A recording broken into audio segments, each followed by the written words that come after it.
Hello student, welcome my channel let's education. I am Nakshi पान और आज की जो क्लास है स्टूडेंट वो है आपकी पॉलिटी यानी कि आपके संविधान की, कॉन्स्टिट्यूशन की। और ये आपकी पहली क्लास है, ठीक है, जिसमें मैं आपको संविधान पढ़ाने वाली हूँ, ठीक है। और ये जो संविधान का आपका जो टॉपिक है ये सभी एग्जाम के लिए बहुत ही ज्यादा बेनिफिशियल है, चाहे वो आपका सुपर टेट का एग्जाम हो, लेखपाल का हो, यूपीएससी पैट का हो, या यूपी प्लस यानी कि यूपी पुलिस का हो, या कांस्टेबल का कोई सा भी एग्जाम हो, उसमें आपको संविधान से लेकर कोई ना कोई एक इंपॉर्टेंट क्वेश्चन आपका मिल ही जाता है, ठीक है। तो आज की जो ये क्लास है आपकी डेली आपको 6 बजे मिलेगी, ठीक है।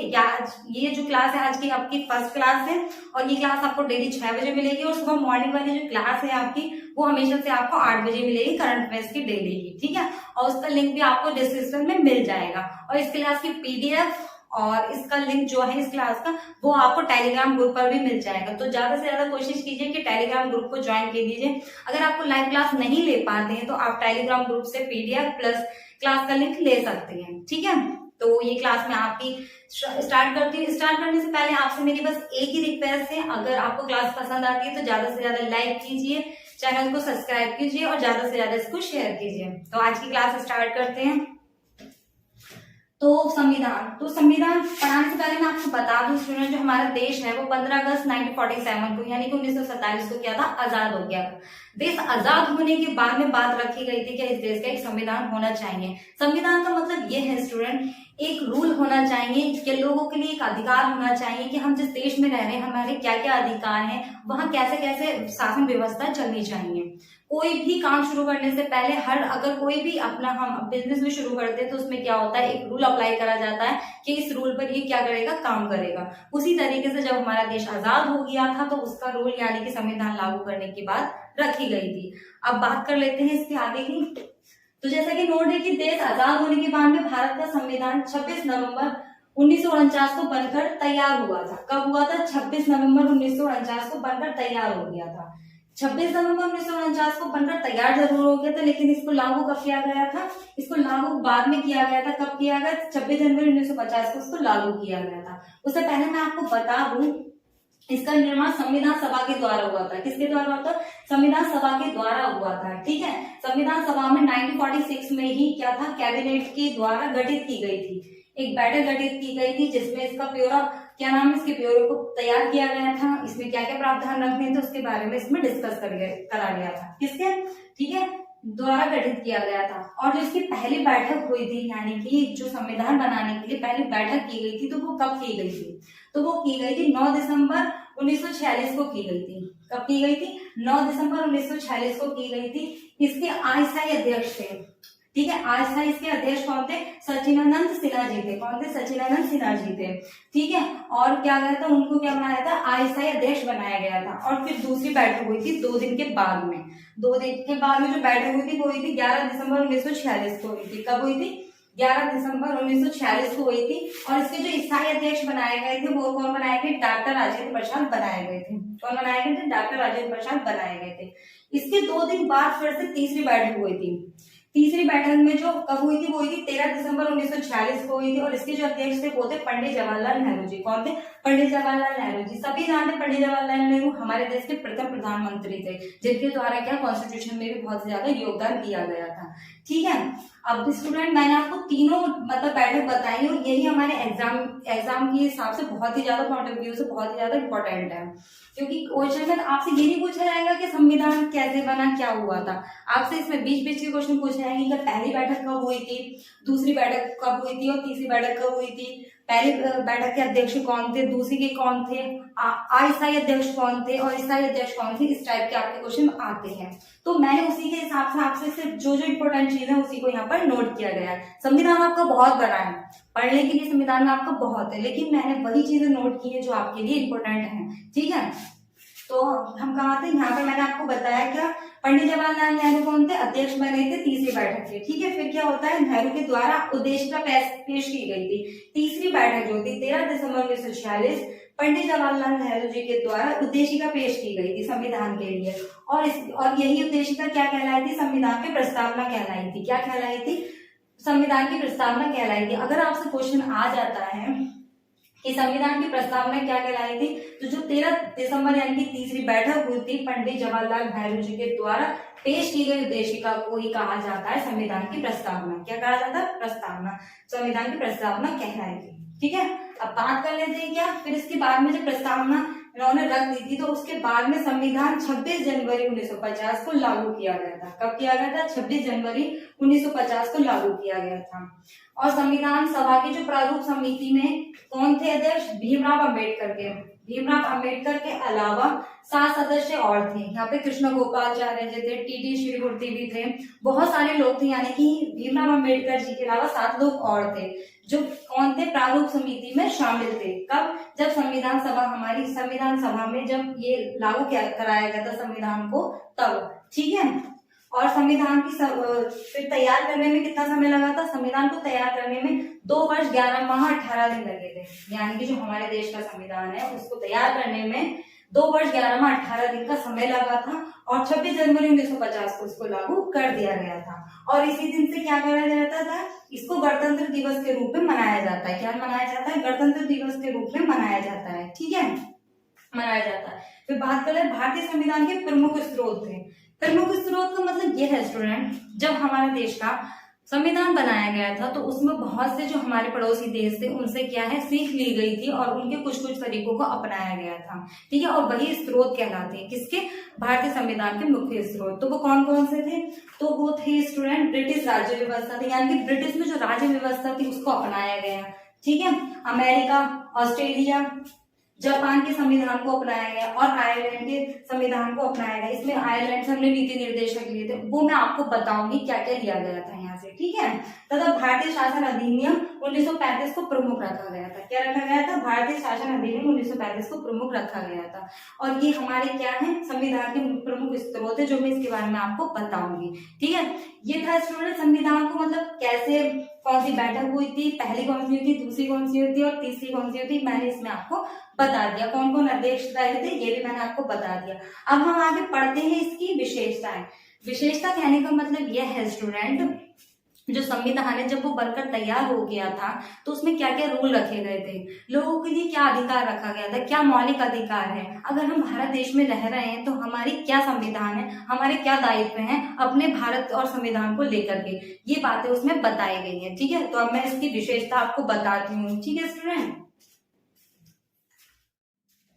अब बात कर लेते हैं स्टूडेंट विशेषताओं की, यानी कि भारतीय संविधान की विशेषताएं। ठीक है, मैंने जैसे आपको बताया है कि जब संविधान तो बन गया तो उसमें क्या क्या विशेषताएं रखी गई हैं उसके बारे में मैं बताती हूँ आपको। तो फर्स्ट है कि विश्व का सबसे लंबा संविधान, यानी कि देश में जितने भी देश हैं, यानी कि विश्व में जितने भी देश हैं उनके सबके संविधान से सबसे लंबा संविधान किसका? भारत का संविधान है, जिसमें काफी चीजों को विस्तार में लिखा गया है। ठीक है, अब बात कर लेते हैं सेकंड, यानी कि संपूर्ण प्रभुत्व संपन्न लोक गणतंत्र राज्य। कहने का मतलब यह है संपूर्ण प्रभुत्व संपन्न, यानी कि संपूर्ण प्रभुत्व संपन्न का मतलब ये होता है स्टूडेंट, यानी कि सभी के संतुष्टि के अनुसार इस गणराज्य को, लोकतंत्र को बनाया गया है। ये नहीं है कि सिर्फ 4 लोगों की बातों को मान करके इसको रखा गया है। संविधान में जितने भी सदस्य उसमें शामिल थे उन्होंने सभी लोगों को देख करके और क्या क्या लिखा गया है, मतलब कि इसको संपूर्ण प्रभुत्व संपन्न लोक गणतंत्र राज्य में शामिल किया गया है। ठीक है, अब बात कर लेते हैं नेक्स्ट की मौलिक अधिकार एवं कर्तव्य। क्या है मौलिक अधिकार एवं कर्तव्य? मौलिक अधिकार यानी कि इंडिया में, यानी कि भारत में रहने वाले हर नागरिक का एक मौलिक अधिकार दिया गया है और उसका एक कर्तव्य है। मौलिक अधिकार का मतलब यह है कि हम अपने हिसाब से इस देश में रह सकते हैं, यानी कि हमारे संविधान में लिखा गया है कि हम उन लोगों के रूल के हिसाब से एक नियम बनाया गया है कि हम यहाँ पर किस हिसाब से रह सकते हैं। ठीक है, और ये हमारा अधिकार है कि जब भारत देश में हम रह रहे हैं, ये हमारा अधिकार है। और मौलिक कर्तव्य की मैं बात बता दूं आपको, तो कर्तव्य का मतलब ये है कि अपने संविधान को मानना और अपने देश की रक्षा करना, अपने देश के रूल को मानना, ये हमारा मौलिक कर्तव्य है। ये नहीं है कि अगर हम जिस देश में रह रहे हैं उसी के अगेंस्ट खड़े हैं तो वो क्या है, वो हमारे लिए अगेंस्ट होगा, तो वो गलत होगा। तो इसी में क्या लिखा गया है, संविधान में ये विशेषताएं रखी गई कि भारत में रहने वाले हर नागरिक को क्या उसका एक मौलिक अधिकार है और उसका एक कर्तव्य है जो उसको यहाँ रह करके निभाना है। ठीक है, अब बात कर लेते हैं नेक्स्ट की, थर्ड की। तो संसदीय सरकार। क्या है संसदीय सरकार? संसदीय सरकार का मतलब ये होती है संसद भवन, जैसे आपको पता ही चला होगा कि संसद में बहुत सारे लोग शामिल होते हैं और संसद के लोग शामिल होकर एक प्रधानमंत्री को चुनते हैं, यानी कि वो अपने देश के प्रधानमंत्री को चुनते हैं जो देश के भले के बारे में सोच सकता है। ठीक है, तो ये भी क्या है, हमारे संविधान का रूप है और ये क्या है, किसकी विशेषता है। अब बात कर लेते हैं नेक्स्ट की, यहाँ की स्वतंत्र एवं न्यायपालिका। स्वतंत्र एवं न्यायपालिका, स्वतंत्र का मतलब होता है आजादी एक तरीका और न्यायपालिका यानी कि यहाँ की जो न्यायपालिका बनाई गई है वो एक तरीके से स्वतंत्र है, यानी कि अगर हमें कोई भी याचिका यानी कि अपनी कोई भी परेशानी वहां बतानी है तो हर सभी को क्या है, आजादी है कि वो जाकर अपनी शिकायत दर्ज करा सकता है। ठीक है, अब बात कर लेते हैं नेक्स्ट की, तो क्या है वयस्क मत अधिकार। क्या है वयस्क मत अधिकार? वयस्क का मतलब होता है जब मतलब कॉन्स्टिट्यूशन के हिसाब से ये रूल रखा गया था, जब कोई नागरिक 18 वर्ष का हो जाता है तो उसका क्या होता है, मत अधिकार देने का अधिकार मिल जाता है। यानी कि जो कोई युवा या युवती 18 वर्ष की हो जाती है तो वो अपना अधिकार बता कर सकती है कि अगर उसे अपने देश का कोई नेता या कोई प्रधानमंत्री या राष्ट्रपति उसको चुनना है तो वो अपना वोट दे सकती है, यानी कि वो वोट देने के काबिल हो जाता है। ठीक है, ये अधिकार जो हमारे संविधान में लिखा गया है हर नागरिक के लिए। अब बात कर लेते हैं नेक्स्ट, यानी कि एक नागरिकता। एक नागरिकता का मतलब है सबको एक समान नागरिकता देना, यानी कि जितने भी हमारे देश में रहने वाले लोग हैं आपको सभी को पता है जो हमारा राज्य मतलब जो हमारा देश है यहाँ पर विभिन्न प्रकार के लोग पाए जाते हैं, यानी कि हमारे जो राज्य हैं उनके उसमें पाए जाने वाले लोग भी क्या है, सब विभिन्न है। मतलब कहने का मतलब सब एक ही समान है लेकिन उनके राज्यों में बोलियां वगैरह क्या है अलग पाई जाती हैं। ठीक है, एक राज्य का संघ है यहाँ पर, तो उसमें क्या है कहा गया कॉन्स्टिट्यूशन में कि कोई भी राज्य हो, कोई भी कहीं से भी बिलोंग करता हो, किसी भी कास्ट से बिलोंग करता हो, उसे क्या है एक नागरिकता मिली हुई है। इससे कोई फर्क नहीं पड़ता कि उसकी जाति क्या है, उसकी कास्ट क्या है, वो किस कहाँ से बिलोंग करता है, उसकी बोली क्या है, उसे बिना मतभेद किए हुए उसको एक नागरिकता मिली हुई है और ये हमारे संविधान का क्या है, एक विशेषता है। ठीक है, अब बात कर लेते हैं नेक्स्ट की, यानी कि अल्पसंख्यक वर्ग को विशेष महत्व। अल्पसंख्यक बारे में आपको मैं बता दूं स्टूडेंट, कुछ ऐसे राष्ट्रों को रखा गया है, कुछ मतलब ये सब लोगों के भ्रम बनाए हुए हैं कि ये कास्टें होती है, मैं इस बात को नहीं मानती हूँ। ठीक है, कि कास्टें अलग होती है, जाति अलग होती है, रिलीजन अलग होते हैं। तो इसमें संविधान में साफ साफ कहा गया है कि जो रिलीजन था पहले जो रूल थे वो बहुत ज्यादा गलत थे। अगर कुछ लोगों को निजी कास्टों को कहा जाता था तो उन लोगों को अधिकार नहीं दिया जाता था, उन्हें समाज से दूर रखा जाता था। तो संविधान में ये साफ कह दिया गया था कि सबको यानी कि अल्पसंख्यक वर्ग को विशेष महत्वता दी जाएगी, यानी कि अगर वो लोग हैं तो कोई भी कास्ट का है तो उसे एक अच्छी महत्वता दी जाएगी और उनमें सबसे पहले ही अपने आगे रखा जाएगा। ठीक है, अब बात कर लेते हैं नेक्स्ट, यानी कि धर्मनिरपेक्ष राज्य। धर्मनिरपेक्ष राज्य का मतलब ये होता है कि धर्म जो है हमारा सभी अलग अलग धर्मों का राज्य है। हमारा जो देश है उसमें अलग अलग धर्म पाए जाते हैं, कोई पंजाबी है, कोई मलयालम लैंग्वेज बोलता है या कोई भी है, किसी भी जाति का भी है, उसका जो धर्म है उसको हमें क्या करना, निरादर नहीं करना है, उसमें भी पक्षपात नहीं करना है कि उसका धर्म क्या है। ठीक है, सभी को क्या माना जाएगा, एक समान माना जाएगा, इसलिए कहा गया है धर्मनिरपेक्ष राज्य, यानी कि धर्म को मतलब धर्म को पक्षपात नहीं किया जाएगा किसी भी राज्य में। जब हमारा देश बना था तो उसमें 28 राज्यों को जोड़ा गया था और उसी में राज्यों में ये कहा गया था कि किसी भी धर्म को अलग अलग पक्षपात नहीं किया जाएगा किसी भी राज्य में। ठीक है, अब नेक्स्ट की बात कर लेते हैं शक्तिशाली केंद्र। शक्तिशाली केंद्र का मतलब है जो हमारी केंद्र सरकार है वो एक बहुत ही ज्यादा मजबूत है और शक्तिशाली है। क्यों है, क्योंकि जो हमारा संविधान है वो अच्छी तरीके से प्रिपेयर किया गया है और यहाँ के जो लोग हैं उसको क्या करते हैं, सपोर्ट करते हैं। अब बात कर लेते हैं लिखित एवं निर्मित संविधान।